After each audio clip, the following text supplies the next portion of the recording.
Good evening, ladies and gentlemen, and welcome back yet again. I know it's been a very long time. Blame Jeff. He's been traveling like a crazy man the last couple weeks, and he hasn't had time to watch the matches, or he's too exhausted. He's too big for the channel now. I'm not too big for the fucking channel, man. I'm Yes, so you are. busy all the time with things though, like buying a house, which is like a whole thing, and then just like traveling, getting to meet people, getting this sick lightsaber here. What you got in Orlando, I'm assuming? That's That thing. absolutely correct. I That got is- to go Is that to white, Orlando. purple, blue? This is I believe it's blue, but I can't also tell. I'm colorblind. So I mean, the actual saber looks white, but it's casting like a blue on your face. So we'll find out. I was told the amazing Ed Haskell. Ed, as always, Ed, thanks for stopping by. It was great getting to meet you this weekend, Ed. And I just got to say, like, we'll talk about the other matches and whatnot. The last 2 weeks, I was very fortunate. I got to meet people that I was only friends with through these streams and through Zoom for the last year and a half, and I got to see a bunch of them for the first time in person. In Orlando, I landed on September 30th. I went and I got to meet Mike Deacon and Juice. You mean and the AJ. Mike that absolutely can't stand you? Yes, that Mike every Deacon, time the one that you're on a stream, he's like, "Oh, I'm not Yes. gonna watch now. Get Jeff off the screen." Yeah, that you know what? Mike It's Deacon. fine that he says it because in person he's a lovely guy. Him It's a and funny Bethany also wonderful. AJ, not sure if he's a real person, but I think I saw him. And Okay. and Juice, who is he's not quite the height you'd think. And then He definitely gives off the vibe that he's not the tallest person in the world. No, I thought he was like normal though, but he's not like normal height. I mean. He's not normal. He's not normal. He's not no. But he is exactly the same person in person as he is in He has one of my favorite face masks though. I love how he made a face mask that's just his actual mask. And then if you so funny. and then if you look at and then if you end up looking at his like the mustache on his mask, it's not well kept, the one that the photograph was taken. So it's sort of like messy too. And it was, I don't know, it was a lot of fun. It was great. They all were there, and then Jake showed up the next day, and after that I don't think he was sober the rest of the trip, but that's Jake for you. But look, they were all great. I loved getting to see them all, and it was a lot of fun. Drank a lot of buckets, had a lot to drink. I also got to see Maxwell and Amber, two lovely people as well, and that was great. We again, everyone, this is the first weekend, not this past weekend, but the weekend before. This was the weekend before, because guys, we're gonna be talking about the matches of the last week. But what happened before the last meet? The meetings before the matches, and that's what I'm talking about right now. Fuck you, Mike. I'll still time you out, even though you're a nice guy in person. Oh my god, there it is. And then I was like, all right, how long before Mike Deacon immediately shut up, Jeff. Immediately. And yeah. What is it? We all had a lot to drink, and then I was like, hey. Oh, and also Chance. I got to meet Chance. Chance was there as well the whole weekend, and that was great. And I did, in fact, I was a little disappointed that you didn't fulfill your promise of cutting off his legs. I was saying I did. In the hotel room, I took the lightsaber and I sliced him across the legs with it when we were like lightsabering. Turns out it doesn't actually hurt you. Really? So, yeah, that's Sunday night then. At that point, Chance had just left us, and the rest of us, I had a StreamYard link to Jesse Swift's channel, Flick and Reel. You should go check them out, watch them. And it was an experience because we all came on one screen. It was chaos. A lot of things that happened before that, a lot of things that happened during the stream, a lot of things that happened afterwards. But it was It was one of the hardest I might have laughed consistently in a long time, I think.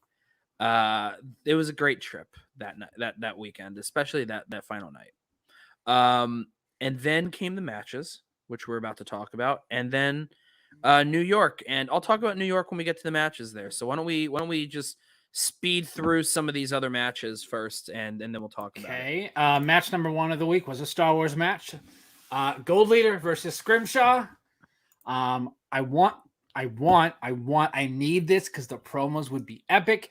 Gold Leader, you need to win the Star Wars tournament so you can face your nemesis in the Major Thomas Harper, because those promos leading up to it are gonna be hilarious. And Thomas, if you're watching, you need to contact Bushkar's mom and just have her destroy him. Rip him. I have a comment. She negs him so much. She's the best. I love it. Awesome. So, are you friends with Bushkar on Facebook? Yeah. Yeah. So, do you remember? I don't know if he tweeted it out. He shared a link to where he got his jacket. He shared a link to where he bought his jacket, and I got to meet Thomas Harper this past weekend, and within 3 minutes of meeting him, he just goes like, and of course Evan bought his jacket at fucking Target. Like, oh man, that's just. I gotta say how much that he hates him. I love them so much. They, look, Evan does great here. He does great. Scrimshaw, he does really solid. But the thing is, though, it's one of those things anytime you make a stumble now, even now where questions are starting to ratchet up in difficulty. So there might have been a little rust. It's been a little while since he played. I don't know. So yeah, I mean, Haskell, by the way, I know they hit that one there, but thank you for subscribing also, man. Thank you. If you feel generous, we do have a Streamlabs that is pinned at the top, streamlabs.com/schmoedown. We always forget about our Streamlabs. Yeah, we always forget about it, but I figured why not plug it. Mike, if you want to say, we forgot to make actual shows recently. Like, well, that's not a forget. That's a for those of you that enjoyed our previous format, we're sorry. We got lazy and scheduling is just. We still have that format. It's just like trying to schedule certain people. Things are getting much closer to like normal schedules again for a lot of people. So it will be. They will happen. They will be like few and far between. We'll have some stuff. We have some stuff cooking hopefully soon. We have one that might have to take place on a weekend night just because of who would be participating due to availabilities. But hopefully that one locks in because I think that one would be a great one. I don't know. I mean, personally, I don't know how much more, like how much better we could do than, the really crazy one that we had between Harley and Bushkar. I mean, like all of a sudden I'd be trying to prove that I'm not crazy when I knew I wasn't crazy. Right. So like that one there where we had that clip played a bunch of times and then we just heard so, pretty perfect. But no, going to this match, Scrimshaw versus Gold Leader. Gold Leader does end up winning. Jeff, I have a question for you. Yes. Which division do you think has the most matches? That should be an easy one, right? Which division has the most matches? Yes, like in the year? Yes. You're asking me this as though it's like a trick question. Is the answer actually Star Wars? No, it's singles. By a long shot. Why would you be asking? I'm just saying. Of course, it's singles. I'm just saying this was the 20th match we've ever gotten Star Wars all year. So we haven't actually got a lot of Star Wars matches this year. Compared to singles. Really? We've had 72 singles matches the entire year. We've had 20. We've only had 20 this year. Like it feels 20 like Star Wars match. This was match number 20 for Star Wars. Jeez. I gotta say. Sorry, I was making sure my phone was. It feels like it's been a lot more because of how crazy it is. But I don't know why I feel like so like stupefied by that. Like really? And the thing Only is, 20? It's been so here. dominating. So teams also has not had a lot. Teams is hold on once this thing loads. Teams we've had 19. And Inner Geekdom, I believe, is around the same. Let me double check.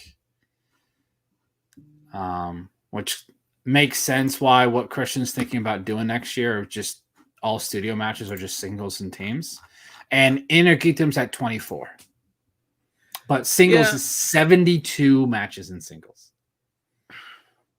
Gotta say, I mean, singles was always number one, but like when you asked me that, it made it sound like oh well, maybe there was another one that's way closer. But I think that sounds about right, considering, I mean, like imagine like last year or the years before that, if we're at 20 right now and it feels like the most we've ever done, imagine what it was like in years past if we actually tried to count it out, like how many Star Wars there really was before this. I think last year is when they started doing it. I think like season 5. It was season 5. I think we had 2. There was one at, I think, Collision and one at Spectacular. Season 6, they probably doubled that, so like 4. Last year, it was probably around 20 as well. We only had, let me see. So we had another one this week that hasn't aired publicly. That's 21. We'll have, and then I believe that we have the 2 semifinals, 23. You'll have the final 24, and the one at Spectacular, 25 Star Wars matches. Yeah. You would think that's not a lot, but the division is like it's getting bigger, but it's still like just not enough. And I'm hearing word there's a chance, I believe Star Wars is staying digital next year. It makes sense. If you think of all the competitors in Star Wars, are any of them other than, I know Ace splits his time between Arizona and Los Angeles, but then you got like Evan is going to stay in the Schmoedown. Like that's the whole thing, is like how many of them are going to stay in the Schmoedown? How many of them are going to be in might move to FCL? How many from FCL might move up? How many might move down? Like it's and also like when we know that the FCL is going to be the digital league next year, what does that mean in terms of the idea of moving up, moving down when it's just, well, digital? Digital also might just mean a matter of means too at this point. So it's very curious. I'm very curious to see, you know, the development of this league next year, considering it is a legitimate division for the Schmoedown, but it will be digital. So I'm interested to see where that goes, especially when you have people like Evan Bushkar and Alex Damon and Nikki and Andrew DiMolanta and Harper and all these other people, and they're so disparate. Yeah, there's still plenty of competitors, but they're not local to Los Angeles. So and I think and the whole like thing about them is it's a big number of competitors, not nearly as many as there are singles players though, and teams players. And a lot of them, they are really spread out amongst all over the country. So but yeah, I mean, look, Scrimshaw, you didn't look bad there. Unfortunately, you couldn't eke out there. So it was Corruption dominated the week, win or lose. Corruption was in the conversation all week. 4 out of 5 of the matches this week were Corruption. And of those 4 matches, they were batting 500. So Corruption lost this one, gold leader. I'm really excited to see him move forward from this. So now I believe he plays Laura Kelly. Laura Kelly next. He's gonna play Laura Kelly. That'll be a great one, probably. Yeah, that'll be fun to watch. Gold leader does win 29-25, so he hits his 5-pointer to win. Congrats, friend of the channel. If you like the little that's all courtesy of Evan, by the way. Will you be showing your? I hope you. No, I'm not playing that one. I'm not. Will you be? Stop it. We're gonna get it flagged. Flagged? What do you mean flagged? We played it a handful of times and nothing's happened. Actually, we have. Remember, we got the copyright hits. Yeah, we got a hit, but because we're not monetized, it doesn't fucking matter. We're fine. Doesn't do shit. I just hate the video. No. It's Yeah, just we're so fine. stupid. It's You so hate the stupid. video? I think, personally, I think it's a seminal work. Fuck off. I think it's a master in training, and I think that you need to respect. Will you be showing your... I hope you've been showing your pussy tonight, baby. Because I will be wanking my cock when you get fucking naked. There. I just couldn't hear the- All right. Okay. That was fun. Moving on to the next match, teams match. Deception narrowly evades the Narrow. That was so. Here's the thing. upset. Maybe it did. Who knows? It's Oh, been a few Patrick. weeks, man. So here's what I'll say. Chaos Theory looked really good as two rookies. Harley especially looked even better than Bancroft there. And Deception looked really good too.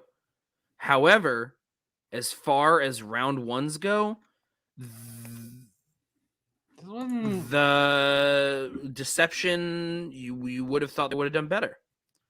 They missed 1, 2, 3, 4, It 5 was 11, questions. yeah, it was 11 points to 11 points out of round one.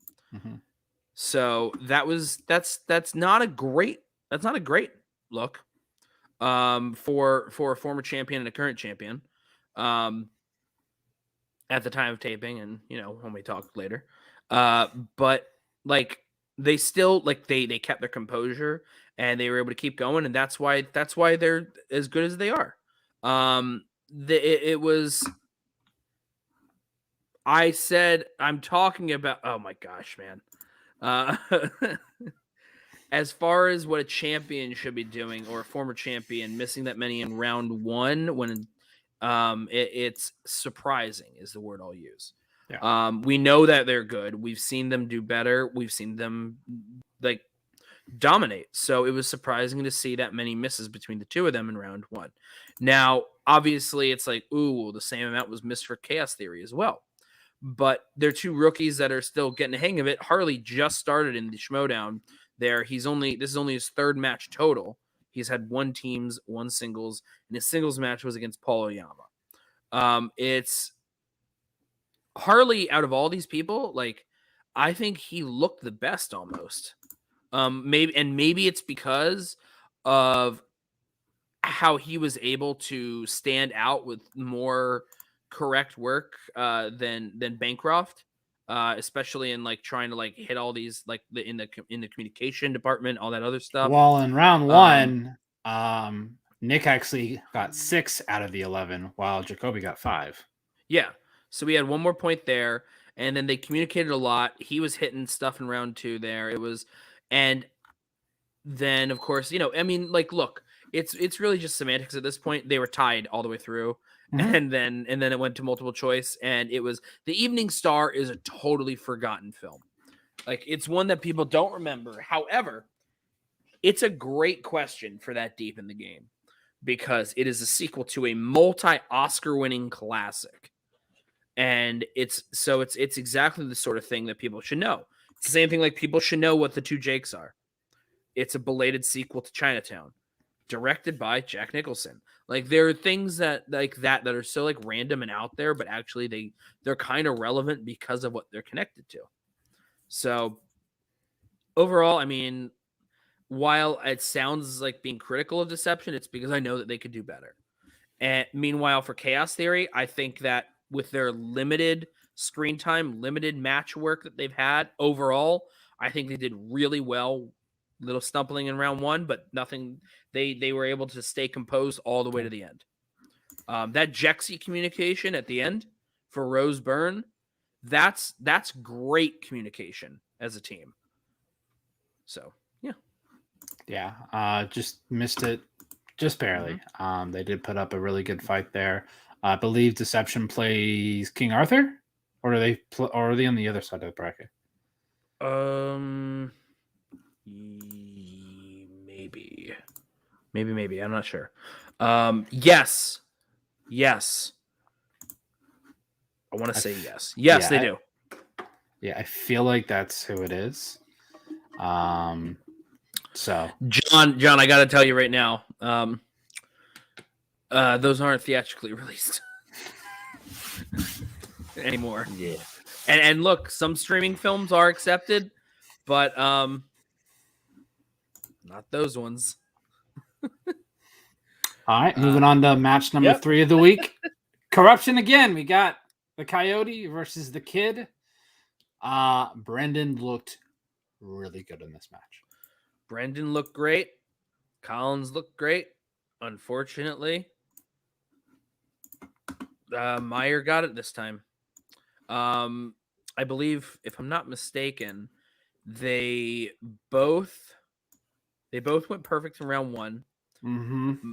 Collins went to multiple choice on a Bruce Willis question, and Question then number 4, on Tears of the Sun geography, which is a very difficult question. And then he missed. Brendan went perfect, by the way. Yeah, Brendan went perfect there. And then Collins missed his 5 Of Julia Roberts. On Julia Roberts, where it was something. It was a very difficult name to pull. But he's like, I know it's not John Q. I think we said, like, he's like, I have John Cusack in my head, but it's not John Cusack. But he couldn't pull it, so he just went with John Cusack. Yeah. Well, look, better to, like, when you can't say anything, when you don't know the answer, like, you really don't know, and then, like, there's a name that's stuck in your head, and you can't get past it. If you have a board, if you have to, like, say the answer, you only have so much time. Sometimes you just got to go with what you say, because there are times where that's the gut instinct, and you get and it's right. It's right. It's happened. Other times it's not right, but sometimes it's better to go for it than to not say anything, because this isn't the speed round. This isn't a betting round where you're going to be losing points that way. Yeah, that's exactly. Anything is better than didn't have it. Mm-hmm. Now, obviously, I don't mean to say something like along the lines of, like, Kevin Smith saying Kate. Like, that's dumb. That I don't know how else to put that. Dumb. That's dumb. Like, that there's no real analysis that goes into that. It's like, I get the fun argument for it, but that ended up being a waste of a challenge when there could have been, like, a better use of a challenge down the line in that match. But yeah, I guess, like, it was a hard match for them, and in the end, he just couldn't get that difficult question. Yep. So, and that sucks, but yeah, yeah, sure, that's exactly it. I don't really know what else to say here other than, like, hey, Collins has one more shot at something this year. Collins has had a bumpy sophomore year. Whatever comeback player of the year is the opposite of that, that's what Collins gets. Well, a bunch of people get those sort of things this year. There have been a bunch of people that have stumbled.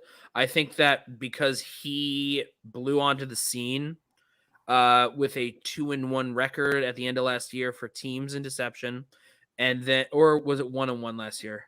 It might have been 1-1 last year. I think it was 1-1 actually. And then he had the tournament of all tournaments for the singles belt, and then he won.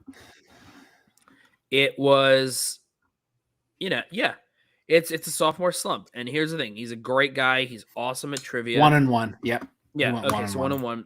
He's awesome at trivia, and he's gonna continue to come back from it, because we've seen him pull crazy things. We've seen him get easy things. We've seen him play great players. We've seen him play easy players. We've seen him play people that really care and people that don't care. We know that he's got it, and I know that he's going to continue to make a name for himself and expand, how we see him now as time goes forward. He is still a star in the Schmoedown, regardless of what this team goes. He's going to be some factions 5. He's going to be one of their 5. Absolutely, because he's still really good. He's still a top tier singles competitor. This year, not every match went his way. Some of them did. Like his Peggy Gubbins match, he went perfect. So in He this also match, went a very long time in between his singles matches, like a yeah, that's true. But long like time. hearing about the way that factions work together and prep and prepare and they study together and whatnot, yeah, that's under the lights. But at that point, like you're working it so much, it's at this point it's in his blood. Marisol is there with him too, like making sure that he's got it. Chance is there, Mike is there, like they're all there. Corruption is behind him and he's behind corruption. Like they are also like intrinsically connected. They're so simpatico at this point. Like it's really cool to kind of like see like some of these factions like work so well together. And Is Shannon going to be able to keep them all next year? So, all right. So if there's 5, IG they would have as Mike.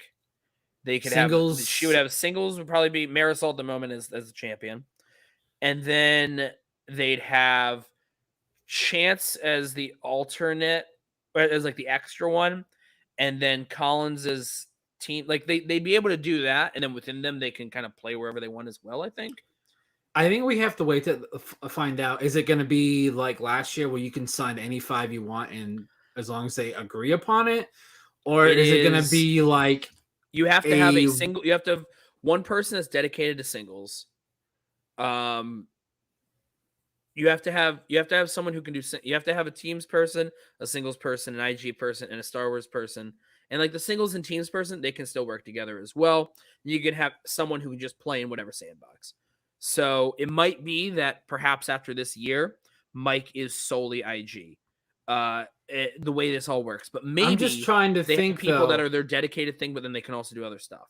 Like, is it going to be like as long as both parties, so the manager and the competitor agree, yeah, I will come to your faction, it's good? Is it going to be like everyone's a free agent and they can go as they please? Is it going to be like a ranking system where, say, because I think it's going to be either the Stars or Swag is last, do they get first pick?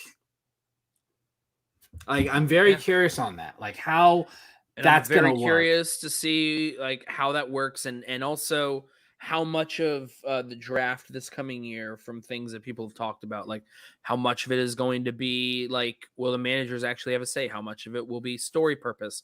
Because as we know, because Christian has been fairly open about this, with things changing around next year to the degree that they're changing with the factions, with other things, like how much of it is going to be the managers have a say? How much of it is going to be sport?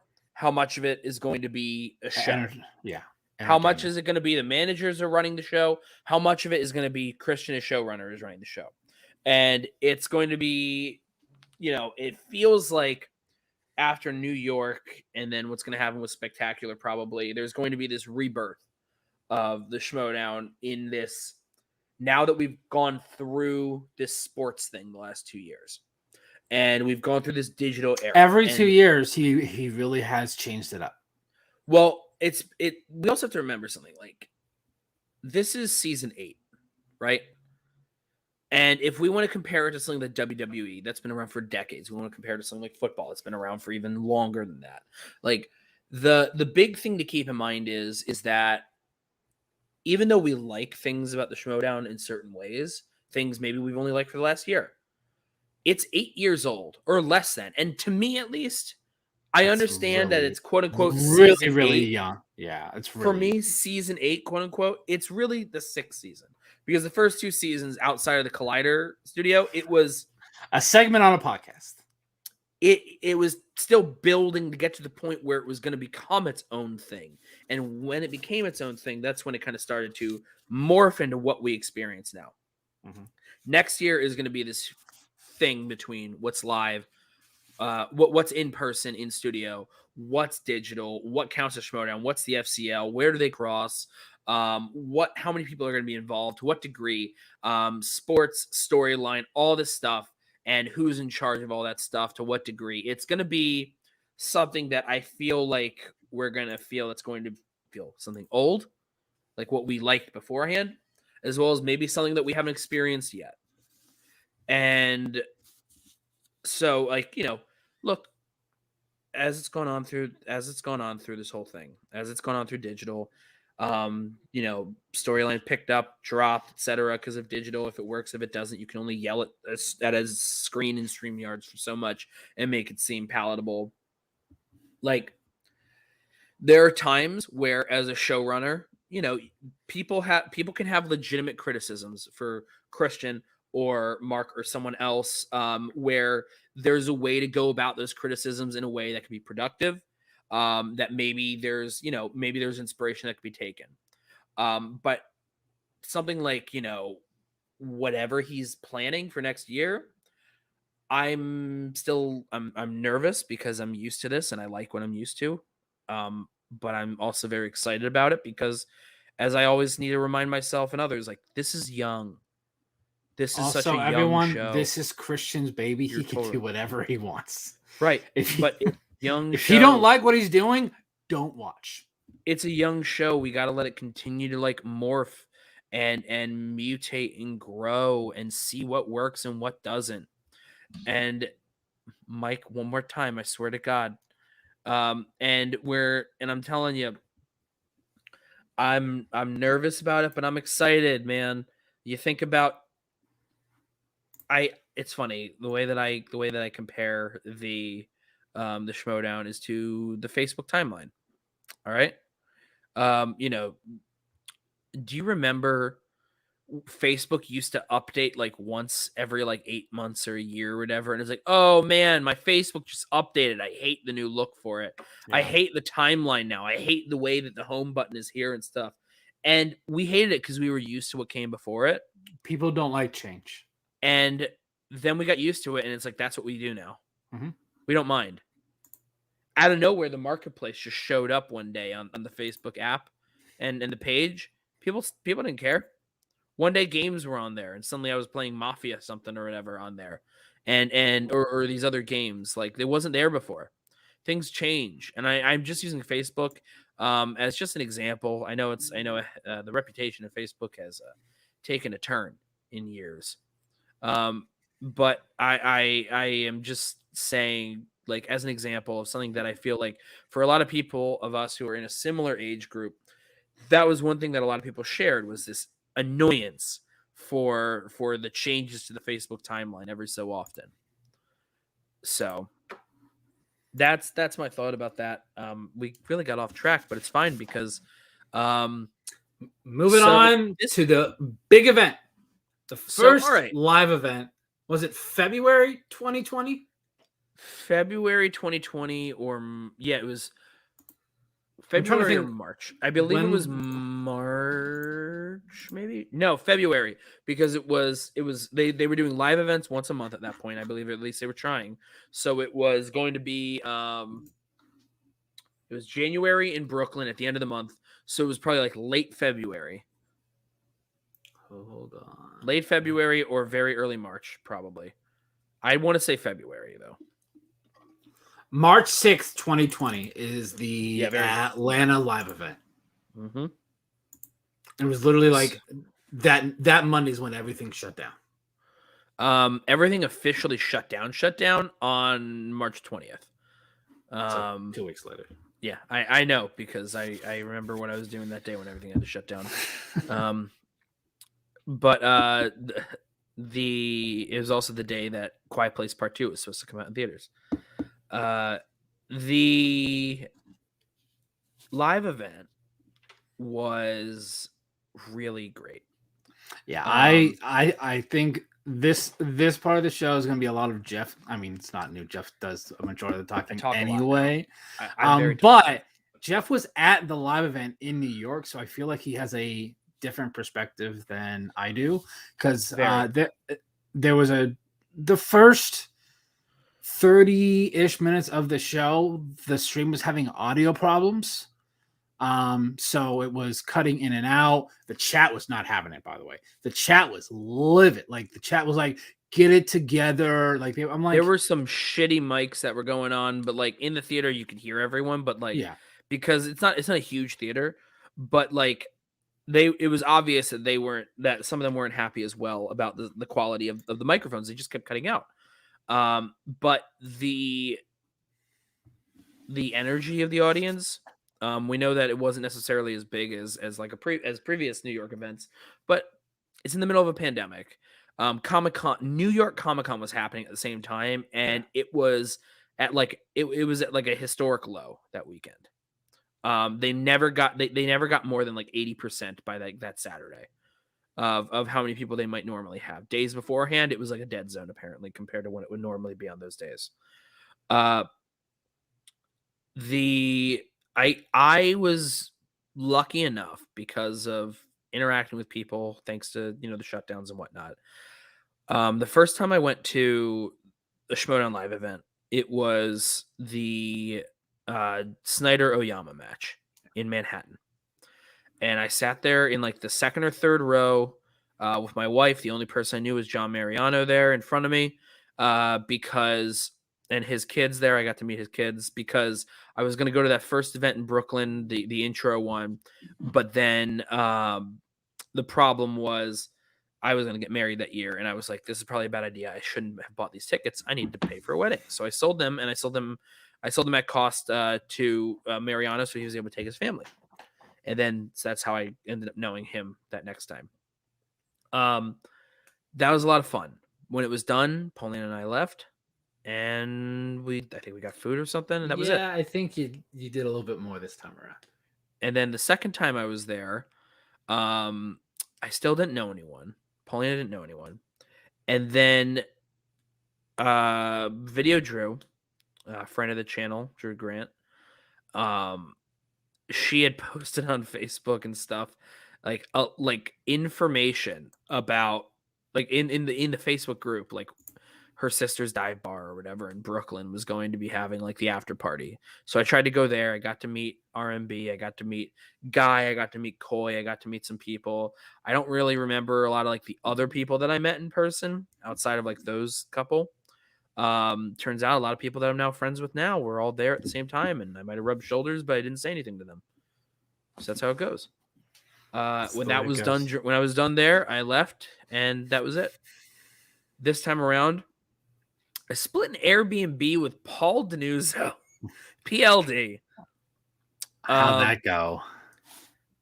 Saul slept on our couch every night. Was it because you guys were just hanging out so late? Yes. Okay.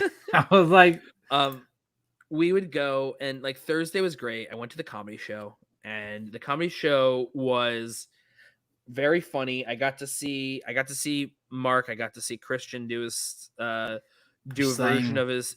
Christian decided last minute to do like a surprise extra set that night for him to work on material. Coy did a set. Jen Sturger did a set. Ken Knapsack did a set. What's fun? Excuse me. What's fun about it?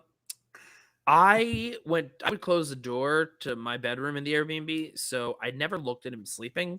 I'm going to assume he does. Because I swear every time I see that man, he has that. Does he wear his blanket over his? He's not Hercule Poirot in Murder on the Orient Express, dude. He has like a whole like harness for his mustache in those movies.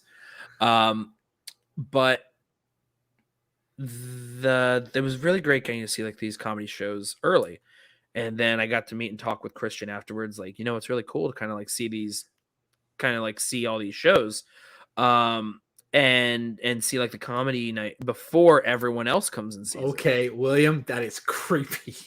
That is wow. Oh my god, it's like the world knew you were approaching PLD.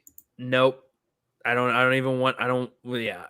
everyone was very funny Thursday, but what was great, and what I was talking to Christian about was it's great getting to see a non-Schmoedown crowd watch this comedy routine for everyone, because then we saw it again Friday night. Like, we knew we were going to see a lot of the same stuff Friday night, and we get to see what it's like for a normal crowd versus a crowd that's going to cheer at everything because they think everyone there are rock stars. Yeah. And so it was like someone who had never seen Jen Sturger perform comedy before. Like, I've never seen her do her comedy. She's pretty good. Yeah, I've never seen her She's do comedy before. I've seen her do hosting. I've seen her do interviews. I've seen her do all that stuff. I've never actually seen the fabled yes, I knew Vince Chang was there. I didn't want to I was just listening the main Schmoedown people. Yeah, Kyle Lewis also very funny. Vince Chang always a great host. Or whenever people come to Schmoedown. God damn it, Pat. When his comic comes in here, Pat. Why Pat? And Kim would be furious. And it was great. It was great to see that. And Jen was very funny there. And Coy had 5 minutes. It was the second time he had ever done stand-up. The first time he ever did stand-up was at the January show last year in 2020. So the second time was now. He had 5 minutes. He was funny. It was a little rough because his only second time doing. He was trying different material. And yeah, and I thought it was I said to Christian, he agreed about that. It was good that he did it again in front of people that had no idea who he was. So it's interesting getting to watch a comedian and people doing stand up, what works for them and what doesn't. Mm-hmm. Then Friday and then also that night, then we went to a bar. It was awesome. Got to hang out with all sorts of people there. I got to meet Peggy Gubbins and Chandru and I saw Mariano there and Mark hanging out and Saul and just a ton of different people. It was great. And I got a picture. The name of the bar was Swift, so I got a picture of Coy holding the menu next to him, and I sent it over to Jesse. Yeah. And Friday was even better there because more people came in. Mark had a show Thursday and Friday, right? Yeah. Friday came in and it was even more fun because we got to go around the city more. Did a couple errands for things I wanted to do in the city, and so did Paul. We got food. And we went to the comedy. We went to the Smith. We went to the Smith Thursday before the comedy show with Haskell. And then we went to the Smith again Friday and got to meet. That was it. I forgot because we saw Amber and Maxwell again, and I got to see PJ and got to see Rachel Silvestrini, all wonderful, wonderful people. And then that Thursday, we're all there, or that Friday, we're all at the Smith again. It's all of them. And then we all go as one big group over to got to see Brendan Meyer again there. That Friday, we got to see the show, and then afterwards, we went back to the bar. I got to meet Paige, friend of the channel and friend of ours, Paige. Mm-hmm. Got to meet the Boston Badass. Very short Boston Badass. Very short. Very short. Like short. I'm 5'9". Oh geez. Maybe like that. I don't know. She's short. She's like a firecracker. Maybe we'll get to it. We'll see. And then got to go and then at the comedy shows, and then afterwards I got to meet Taylor Cleek, who is the Ragent for Rick the Rager Radis. He was a lot of fun. Bought him a lot of shots. And then I got to see friend of the channel, Nick Harley. Also great. Bought him a lot of shots. Got to see Craig. I forgot that I had seen Craig as well. A lot of shots there too. And yeah, it was just. Do you mean this? Rick the Rager Radish. Radish. Correct. Rick the Rager Radish. 100%. Yes, exactly. And then Saturday. Yeah. Saturday came around. Yes. This is exactly what I was about to get to, Thomas. I was taking my time. So I get to meet up with a bunch of Den folk at this bar. They had half their faction there, by the way. I know. I took the photo. I took the photo. I took all these photos for Thomas on his phone, and afterwards I messaged him on Sunday or whatever. I'm like, next time we'll take pictures, but I need to be in one. I forgot to take one I forgot to get a photo of us together or something. I took photos of everyone else. Just under 60 days. Just under 60 days, you'll see him again at Spectacular. It's gonna be great. There was a lot of fun. And as I said, man, look, within just a couple minutes of being Thomas Harper, he was just like, and fucking Evan bought his jacket on Target. Like, could you believe that? Like, how great is that? Like, come on. That is exactly what you expect. I want to ask awesome. this question. What's the height difference when Paige stands next to Jen Kemp? Because I've heard Jen is very tall. Not as tall as Thomas Harper. Well, yeah, because Thomas is.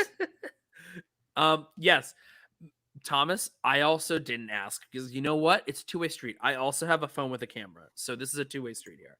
Next time, all right, we'll do it next time.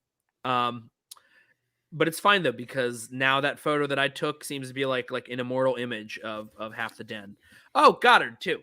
Forgot Goddard was at everything too. Because he kept showing up like 10 minutes before everything ended. Yeah, so I hung out with a bunch of them. It was really, really fun. Met Laura Kelly there and Jen Kemp. And Saul was, yes. Yeah, she's tall. She's tall. She I think she was the second tallest of all the den folk there. I think a lot of people just because when you do stuff like this, you don't realize how tall or short someone is. Right. Because we're only seeing it from the chest up. So you don't know if they're 5'1" or 6'3".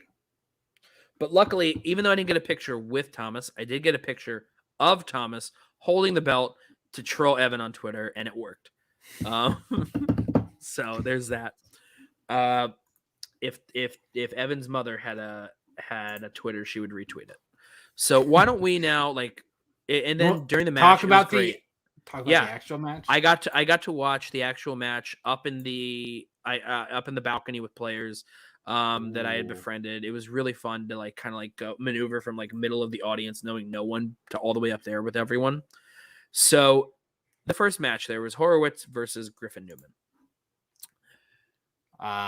Horowitz had a bad day. Yes, he did. Horowitz had a bad day. Round one it started off rough, but it really wasn't that bad by the end because he had 5. 6, yeah. 6. Newman had 6. Newman still got to miss 2.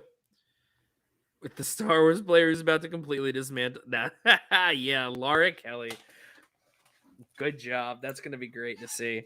I can't wait to see if Thomas trolls the chat there. I hope so. And Griffin also very nice in person as well. I loved his entrance, by the way. He was carried in by him being carried in by Craig. Great stuff there. Craig had a great jacket on as well, like dark floral. And Pixar. Then, and then the Pixar jacket, of course. The Pixar jacket. Yeah. This was great to see because Horowitz obviously stumbling pretty greatly in the beginning of round 1.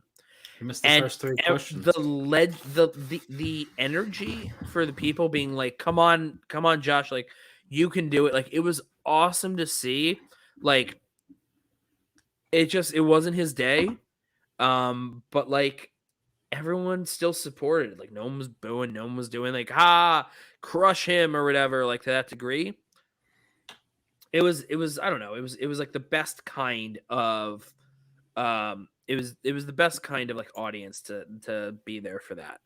And then came what was probably like the best thing that happened that night for the Horowitz Newman one was opponent's choice.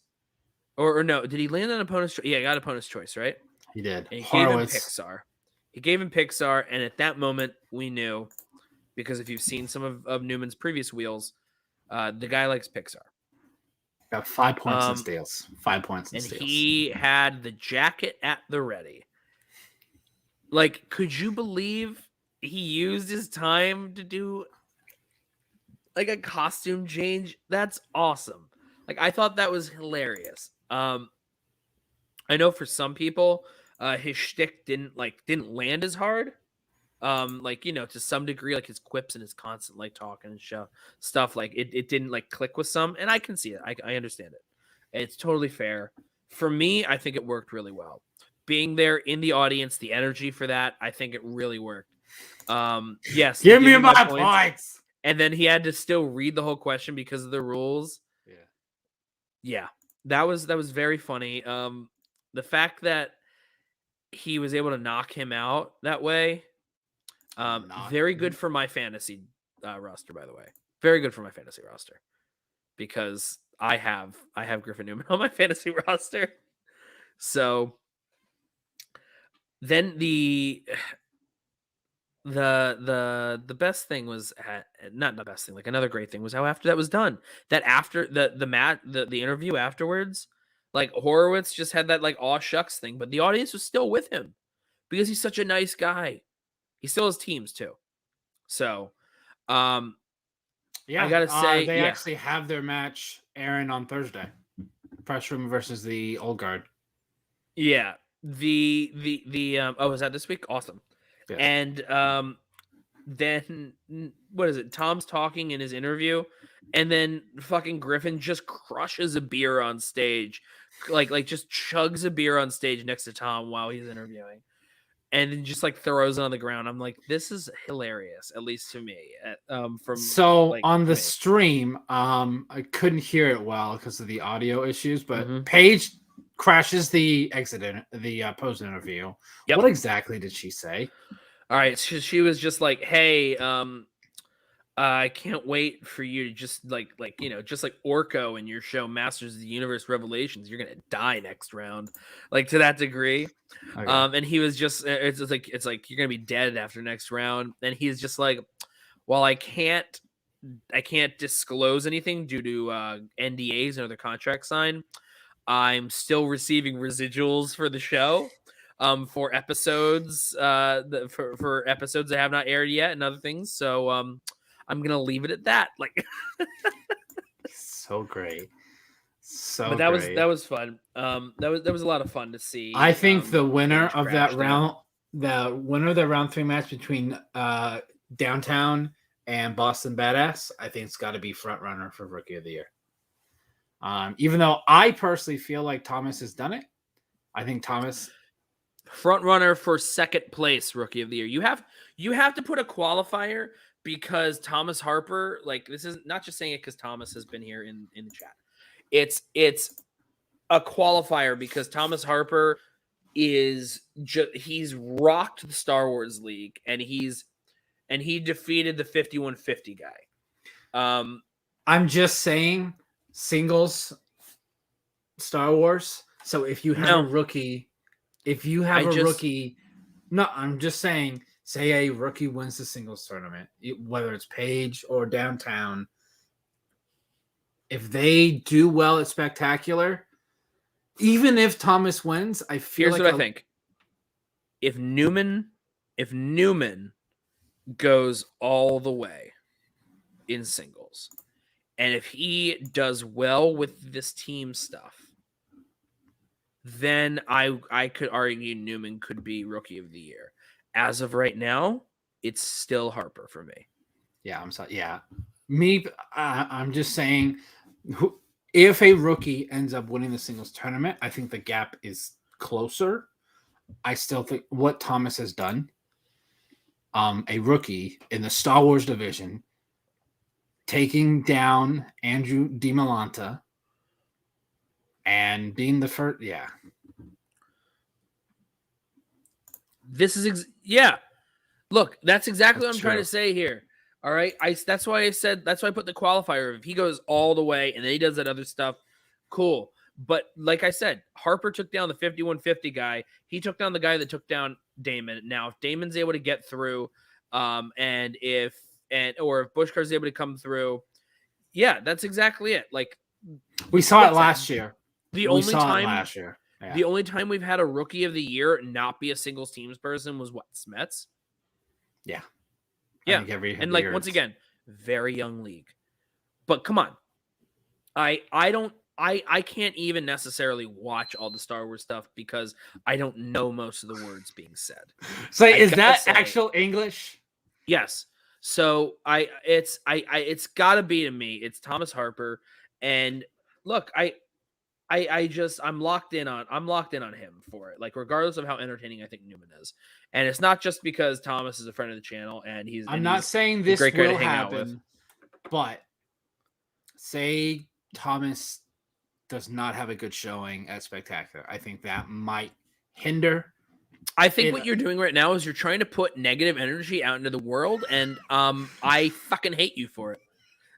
I'm just trying to have an open discussion. Shut up, Buck. So at the end of the day, Horowitz had a bad showing. Griffey had a great showing, and as a result, my fantasy roster had a better showing. Dude, so why don't we move over? He obliterated directors, by the way. Like, he didn't even have to think. He has a fucking podcast about it, man. Yeah. Like, look, he has a podcast about it. So of course he was going to do well with directors. Let's see him do well with some other things, all right? And then maybe he could be in contention for Rookie of the Year against the Star Wars Player of the Year. Got it? Cool. Got it. All right. Why don't we move on? Let's move on to the last I'm one. just saying Christian has always said... No, fucking move on. We're done. Singles is the top tier. We're done, Buck. Shut up, Buck. Okay, moving on to the final match of the week. The Corruption Invitational. Lady Justice goes up to defend her belt against the Cobra, who has been just clamoring, just aching for that belt. I get it. You went to Orlando. Yeah. It will be. It'll be knockdown drag out. It's going to be awesome to see. Yeah. It's going to be fun to watch. So this was a match where I got to be honest. I had chance. At this point. To me, it felt like it was predestined for this to get to this point and for him to get it there. But I was very torn because I was like 51. The round 2. And it was round 2. I was 50.1 versus 49.9. Before we move forward, I did promise her I'd do this. Shout out to our favorite corruption shill, Ashley Moss. It is her birthday. Happy birthday, Ashley. I don't know if you're going to watch this on replay, but I did promise that I would. And I figured this would be a good spot. Way to say happy birthday as though it's an obligation, not something that you want to do. Happy birthday, Ashley. Hey, I was probably one of the first ones that wished her happy birthday. So I commented on some post somewhere and she responded. So, but happy birthday, Ashley. Yeah. Braves won for her today. So that was nice. Sports That's ball. good. I know and Jeff doesn't care. Now back to your regular scheduled programming. It was round 2. It was round 2 that really set it apart. And then the 5-pointer, which was very difficult. The answer was above the rim. But it's I had to look it up. I didn't know it either. The round 2 was difficult, man. Spoof movies, that was hard. Like what constitutes spoof movies too is like, I think it's the first time we've seen it all year. So I think it was the first time we've seen it all year. And like, I guess because it was a championship level match, like normally the first time you see a slice, things aren't that difficult. I mean, I got more right than he did in playing along, but also I wasn't there on a stage in a title match. You didn't have the bright lights on you. You didn't have those bright lights on you. He had sunglasses and a hat. So I mean, he always has sunglasses and a hat. Yeah, I know. Even in person, even like inside, going to a ride sometimes. And we get it, Jeff. You were in Orlando, and that second round was a real doozy there, and then.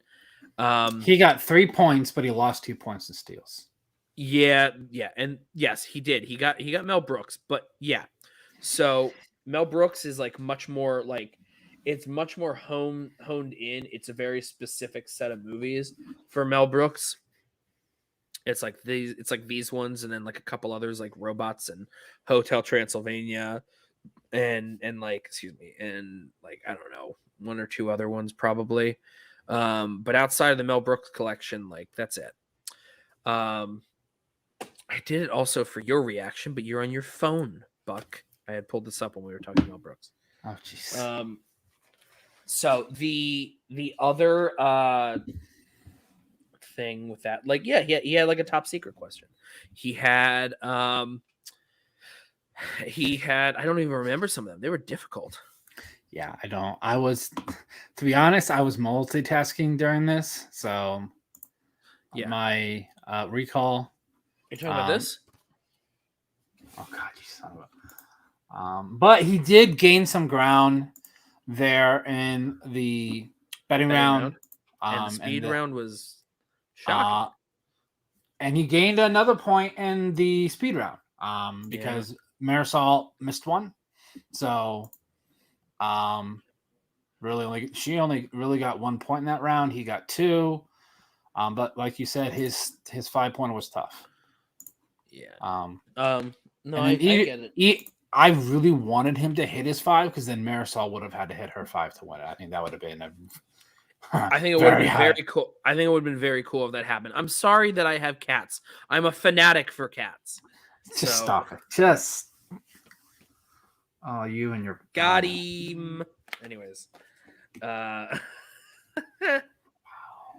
So Pundit over there, Mr. Pundit. yeah, I'm not Elena Jordan. This is the second title match in a row now for Marisol that she didn't have to hit her 5. This time she didn't even have to hit her 3. But this is the second in a row she didn't have to hit her 5. I feel like, and I could be wrong, whoever gets there in December is going to take her to her 5. Just the people that are on a path are going to be that are like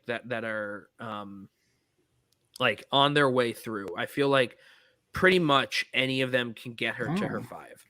I actually don't have Money Plane, unfortunately. I was looking for it. I could find it on DVD, and I just couldn't do it to myself. I need it on Blu-ray. So why would you buy an outdated medium? Let's be honest. Yeah. Right. So, but Corruption takes a massive lead for points here. By the way, Corruption has a huge lead, and they still have a whole lot of other matches to go. Because remember, they have James White still in singles. They got Mike still in singles. They got Deception. They've got Deception. They also have Mike in Inner Geekdom. Because that is true. That match airs a week from Friday. Yeah. So if Mike loses, then that's the end for Mike there. If he wins, that's another 8 points for Corruption. And now let's talk about Mike for a moment, because I was about to say that's another 8 points, and then we see him at Spectacular. But maybe not. We don't know why. Because during the New York event, I forgot about that stupid Chandru thing. Shows up. Chandru shows up. I'm trying to decide: do I want to react to this as I know why it's happening, just in terms of storyline and other things, or do I want to act like I don't know shit and I don't want Chandru? Why don't you write out everything, write a pros and cons list, and share it with the class? How you feel? It doesn't make sense why Oyama would give it away to Chandru. Like, I just feel like Oyama's the person that wants the belt himself. Why would he give it to a faction? So here's a couple things, and this I don't know anything. This is all speculation for me at this point. I haven't heard anything one way or the other here. Paul is currently he's going to be going up against Barbarian. People probably peg Oyama as the favorite in that. Mm-hmm. There's a chance, just like with anyone else who's right now in singles right now, that Paul has just as much a chance as any of the other people still in the singles tournament to go all the way. He could end up going all the way and winning because he's still really good. All his big losses this year were against fucking Ethan Irwin. It's so weird. He doesn't have to play Ethan in the singles tournament, so he's good. So, okay, so let's say that's the case, right? If he goes there and that's his last chance there. Cool. Let's also take another couple things in mind.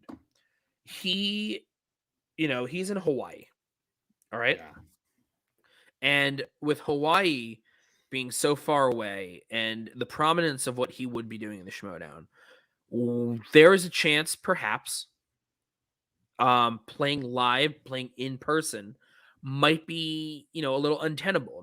It might be unattainable for him as much as maybe it should. Maybe it could if he were to use that.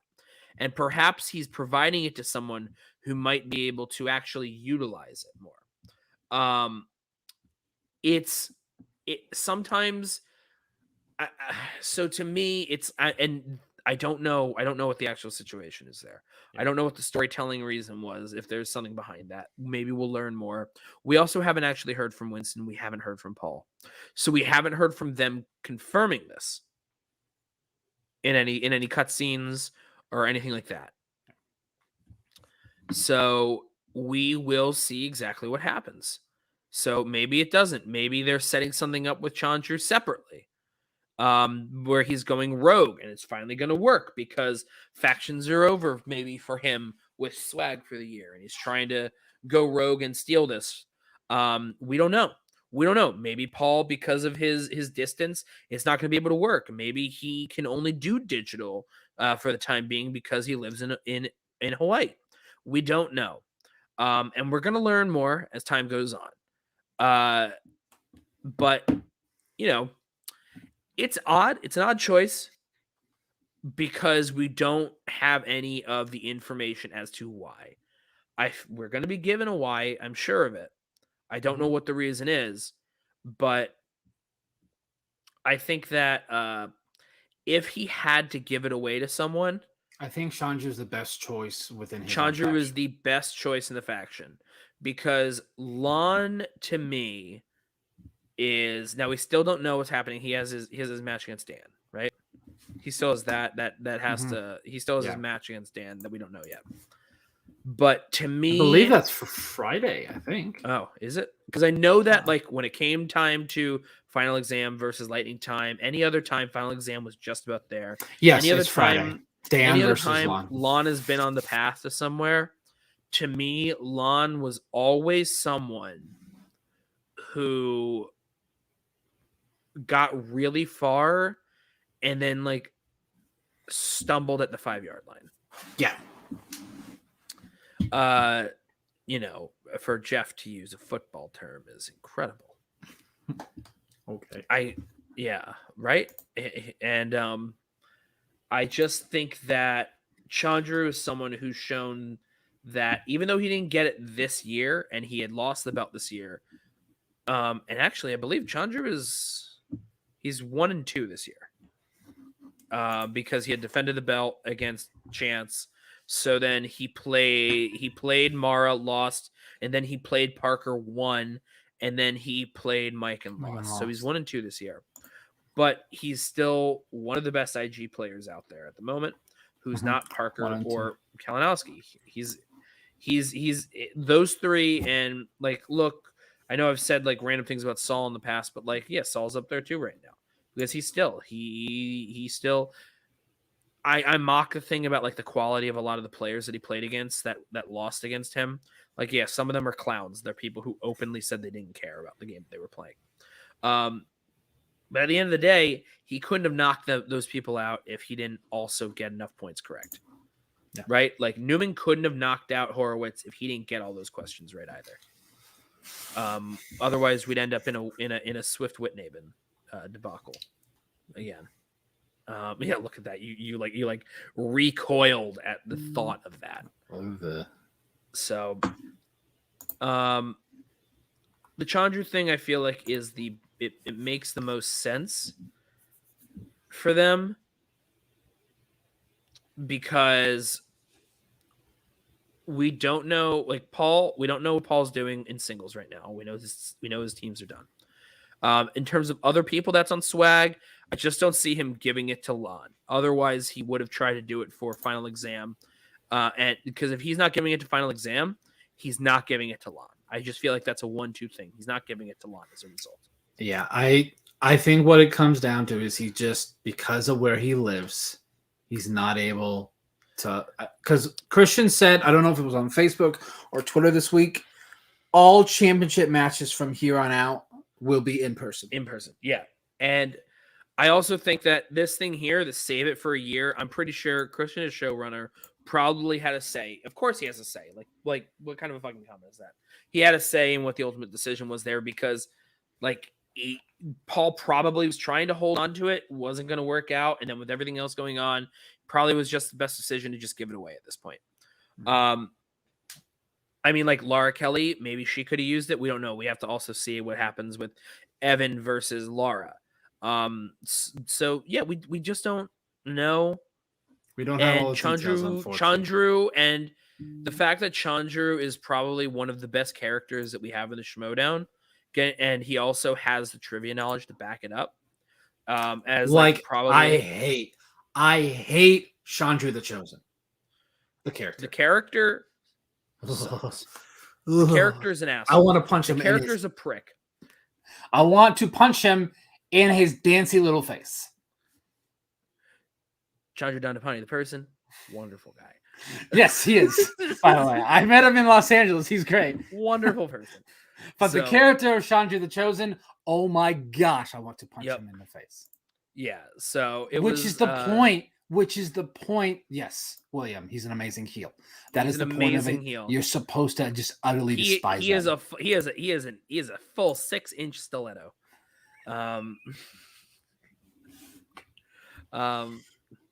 You know what I mean. He's a great heel. But no, I enjoyed watching both matches on the live stream. I would have preferred to be there, but it was expensive. Yeah, of course. It would have been an expensive trip for me. And I'm trying to save for December for Spectacular. So, because I'm going to be there Thursday through Monday. I will be there Wednesday to Tuesday. And then I also took off that Wednesday after I get back. So like I come home that Tuesday, I took off that Wednesday. As I learned this week, I need that extra day. So you were exhausted once you got back? I was very exhausted. My whole body took a little bit longer to get itself together than anticipated. So yeah, and that's really it. Like the New York event was so much fun.